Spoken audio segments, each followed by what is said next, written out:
O que é o cultivo mental e o que esse cultivo tem a ver com karma? Sou Vitor Barreto, editor da Luz da Letra, e hoje eu vou ler um trecho do livro Karma, do Traleg Kyabgon. O raciocínio fundamental por detrás do karma é que ele opera de acordo com o relacionamento de um ser vivo com os outros. É assim que o karma funciona. É o efeito sobre nós e os outros que determina se uma ação é positiva ou negativa, e não a ação em si. Mais uma vez, precisamos ter cuidado com esse ponto. Não devemos pensar que podemos fazer o que quisermos porque parece positivo. A teoria kármica gira em torno da preocupação com o que realmente promove o nosso próprio bem-estar e o dos outros. Se algo é certo ou errado, é uma questão secundária.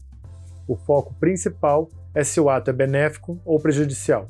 Fazer o que é karmicamente benéfico nos faz felizes, e fazer o que é karmicamente prejudicial nos torna infelizes a longo prazo. A teoria kármica acomoda o interesse próprio nesse respeito.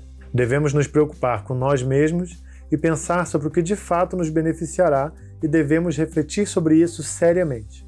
A noção de equanimidade é importante em relação ao nosso interesse próprio, porque por um lado o karma é criado devido aos nossos hábitos e permanecer calmo e atento é reduzir o impulso de nosso comportamento impensado. Essa é a primeira abordagem fundamental para o cultivo mental no budismo, a pacificação do pensamento desenfreado. Isso reduzirá os nossos hábitos negativos, aqueles que sempre reforçam os hábitos já existentes. Mas também há o aspecto de cultivar o karma positivo, pouco conhecido no Ocidente, onde tipicamente, quando pensamos no karma em algum momento, em geral é no seu aspecto negativo, como parte do nosso aprisionamento no samsara, e portanto como algo de que temos que nos livrar ou reduzir o mais rápido possível. Ao adotar essa atitude, toda a ideia de cultivo do karma é ignorada. Tradicionalmente, porém, o budismo considera o aspecto negativo do karma como resultado de uma falta de desenvolvimento. Nosso comportamento é governado pelo pensamento desenfreado, sem reflexão. Nós agimos em um estado distraído por hábito, quase inconscientemente. Ao ver o outro lado da questão e aprender a cultivar o karma, lidando com os hábitos com os quais precisamos trabalhar, nos tornando mais reflexivos, o karma adquire um conceito libertador. Quando novos pensamentos emergem em nossa mente, surgem dentro de um certo estado mental. Eles criam raízes e prosperam ou diminuem e perecem de acordo com o nosso cultivo de pensamentos benéficos.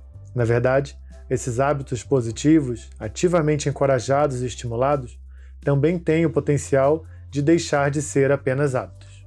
Sem dúvida, é desejável que possamos progredir até um ponto em que cada vez menos karma seja criado, porque mesmo o karma positivo, do ponto de vista budista, é incapaz de produzir total liberação. Qualquer karma é uma amarra. Mesmo ao criar karma positivo, não ficamos realmente livres, mas certamente somos mais livres do que ao criar karma negativo. Nós só temos que olhar exemplos de nossas próprias vidas. Por exemplo, quando estamos bravos com alguém. Nós nos sentimos de alguma forma presos numa dinâmica e a maneira como tudo se desenrola parece ser restritiva. Em um tipo de relacionamento baseado na bondade amorosa, em contraste, surgem diversos tipos de possibilidades. A interação não está tão estruturada. Nesse tipo de relacionamento, podemos nos expressar de formas muito diferentes, é algo fluido e, portanto, tem menor capacidade de formar hábitos. Como sabemos, relacionamentos negativos tendem a ser extremamente rígidos. A briga da noite passada reinicia idêntica pela manhã e surgem as mesmas palavras e os mesmos gestos. Você disse isso. Não, você disse isso. Às vezes podemos até ouvir o que está por vir antes mesmo que seja falado. Nós sabemos exatamente como a discussão irá evoluir. É como um ensaio. A negatividade é, portanto, formadora de hábitos e é rapidamente incorporada. Nós ficamos enredados na nossa própria confusão. A técnica budista para contrapor essa propensão, além de cultivar a equanimidade, consiste em pensar deliberadamente sobre coisas que em geral não pensamos ou sobre coisas em que na maioria das vezes não desejamos pensar. Ao treinarmos ter pensamentos mais saudáveis, permitimos que as emoções e os sentimentos apropriados se desenvolvam.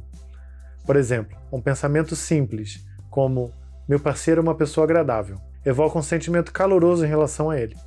Pensamentos dessa natureza têm um efeito cumulativo, que nos afasta do hábito de pensar de forma negativa. Além disso, ao expressarmos nosso amor uns pelos outros, nos sentiremos menos obrigados a seguir uma espécie de roteiro definido. Nós não precisamos dizer eu te amo como te amava desde o princípio. Não há nenhum roteiro. Nós realmente nos tornamos mais espontâneos, tentando coisas diferentes. Essa é a verdadeira marca da positividade. De um modo geral, sempre que pensamos em algo bom ou positivo, não se forma um hábito da mesma forma que ocorre com o pensamento negativo, que é extremamente formador de hábitos. O pensamento negativo é muito estreito, estruturado, asfixiante e restritivo. As emoções e os sentimentos positivos são expansivos e nos levam para além de nós mesmos, enquanto que os sentimentos negativos penetram em nós. Mesmo quando nos expressamos de uma forma violenta, que é uma expressão aparentemente externa, o sentimento está bloqueado dentro de nós. Mas quando nos sentimos felizes, não precisamos expressá-lo. Já está exposto. Esse trecho que eu li aqui do livro Karma, ele está na parte final do livro, então existem muitas considerações que o Rinpoche faz antes dessa parte, né? E é um trechinho do capítulo 8, a teoria do karma como possível base para a ética. Eu gosto desse trecho porque o Rinpoche introduz, primeiro, claramente, ele resolve a questão comum das pessoas pensarem que karma é sempre alguma coisa negativa, e aqui a gente tem os dois aspectos do karma, né, o positivo e o negativo, mas também ele fala desse cultivo, de como que a gente pode fazer esse cultivo mental de cuidar do tipo de pensamento que a gente tem, porque a gente está sempre formando algum tipo de hábito. E aí ele faz também essa diferenciação que eu achei boa nesse trecho, do fato de que os pensamentos negativos, as emoções aflitivas, elas são muito geradoras de hábito, elas geram hábito com muito mais facilidade do que os positivos. Então, o engajamento no cultivo, né, de karma positivo, ele deveria ter muito do nosso empenho, né? Então, o Rinpoche faz outras considerações depois. Esse é o capítulo 8, né? Antes disso, ele discorreu sobre como que a ideia de karma evoluiu desde os tempos anteriores ao Buda, o que o Buda trouxe, como que a teoria do karma se refinou.